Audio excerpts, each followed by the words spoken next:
The house I lived in with my dad, stepmom, and stepsister when I was in high school was super haunted. My dad and stepmom recently sold the house. God willing, I'll never have to go back. So I figured it was safe enough to tell some of the stories from my time there. This story is from just a week or two after we moved in. Our house sat on a pretty steep incline. In the back, there was room for a concrete patio and a little space for a vegetable garden. Past that, the ground sloped steeply up into very thick woods that were full of oak, birch, and pine trees. The woods were pretty wild, but there was an obvious path that led straight off from our property into the thicket. It ignited my stepsister's curiosity as soon as she saw it. She was a few years younger than me. I think she was about 12 when we moved in, and I would have been 14 or 15. Rita, my stepsister, was on me from the second we moved in to go into the woods with her. I used to go hiking with my dad before he started dating my stepmom, so to her, that made me an expert on nature. But the thickness of the underbrush in the woods behind the house really put me off. Eventually, I gave in to Rita's constant wheedling and agreed to explore the woods behind the house. I talked Rita into putting on long pants to protect from brambles, and we set off into the woods. The incline was really steep and only got steeper the further we went in. The weeds and the bramble along the forest floor were thick and clawing, clinging to our pant legs and pricking at our skin even through our jeans. The path we were following was narrow and roamed left to right, seeking the easiest way past trees and bushes. It was probably a path used by deer and foxes, and we struggled to follow it. I remember Rita saying, "This is so cool. It's a for-real forest right behind our house," and trying not to scoff where she could hear or see it. I already felt like I was too old to play around in the woods. Those thoughts aside, I thought it was unwelcoming and king of creepy. Definitely not the kind of place I would have wanted to play, even when I was her age. It was quiet in the woods. As we stepped deeper and higher, the incline just kept going up and up. We didn't hear any bird sounds or insects. It seemed like the only sound was what our feet made as they pushed through the underbrush, and what the wind made as it blew hot, sticky summer air against our backs. After a few minutes of hard going, the incline started to even out, and soon we were walking downward, the forest floor now sloping away down into a valley. "Have you ever been out into the woods like this before?" Rita asked, holding on to the back of my shirt as she cautiously descended down deeper into the woods. She was stepping carefully in my footsteps as she picked her way down. "Not like this," I told her, holding onto a crooked tree as I held a hand out to help her over a fallen log. "We went to public parks mostly. They maintain their forests, so they aren't congested like this." "Isn't this exciting to have this in our backyard?" she asked with a smile, her hand small and strong in mine as she hauled herself over the tree. "Yeah, it's pretty nice." I agreed, even though I privately thought that the woods were too wild to be much fun to walk in. We had only been hiking for maybe 15 minutes, and I was already starting to breathe faster due to the harsh incline. We went a little farther and heard the sounds of running water. It was the first sound other than the wind that we had heard since entering the woods. "A stream!" Rita exclaimed. "Do you think it's at the bottom of the valley?" she asked excitedly. "Yeah, probably," I grunted.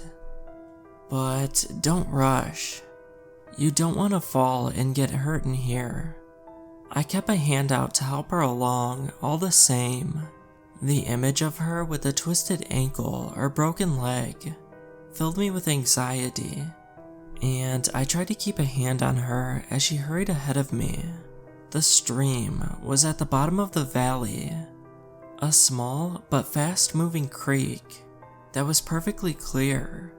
The bottom was covered in a fine silt and tiny rounded stones. Looking close, we saw that there were little minnows swimming at the edge where the current wasn't as fast. We both took off our shoes and socks, rolled up our pant legs, and waded into the water. In the center, it came to our calves, and the current was swift. The water was blessedly cool and felt great against my feet. Rita was delighted, picking up stones to put in her pockets, and watching the little fish swim around her feet and brush against her toes.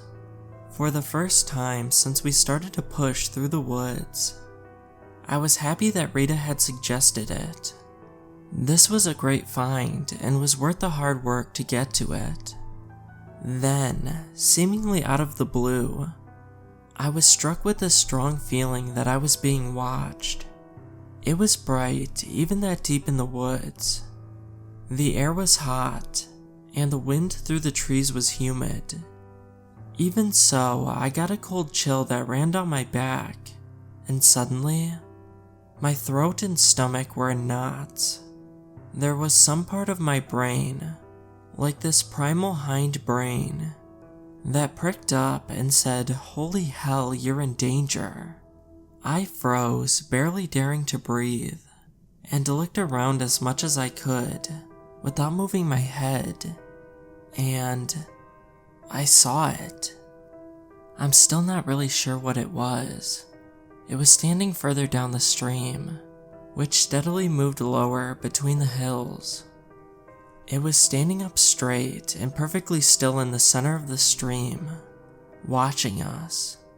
Small trees and shrubs grew all along the creek and leaned into the space above it to stretch for sunlight.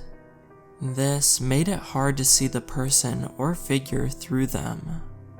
Their face was obscured by branches and leaves, but I could make out a little of their body, and everything about it made me feel something was wrong, down to the marrow in my bones. They were in a human shape, standing up, arms at their side, their legs straight, knees locked. The water was visibly burbling around their shins, so they were displacing the water, but they were completely black, not like matte black, like they were painted black or wearing black clothing, like a complete absence of light and color, as if their shape was punched out of the air around them. I grabbed Rita's arm as she danced past me, probably too hard for someone so much smaller than me. I remember in the corner of my eye, I saw her turn to me with a narrow look, like she thought she was going to fight me. Then she looked where I was looking and saw it. I was able to watch out of the corner of my eye as her body went through the same thing mine had. She froze. Her eyes went wide, her breathing shallow. Then, I felt her muscles tense and her knees bend. I realized we were like deer who had just been spotted by a predator.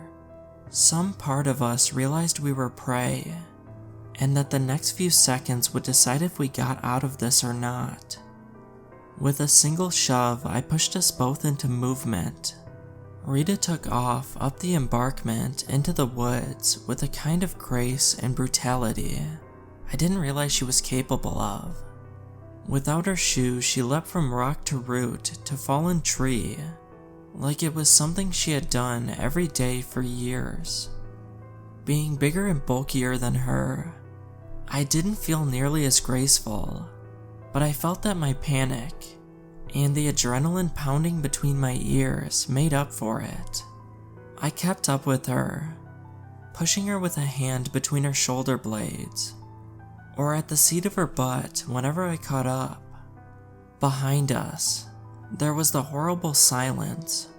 We were a cacophony of crashing noises ripping through the woods and all around us.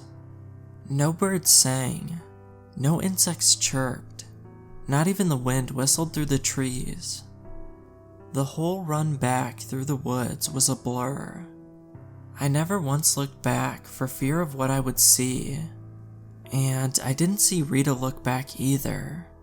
I kept my eyes glued to her back, carefully watched her every footfall in constant fear that she would slip or fall.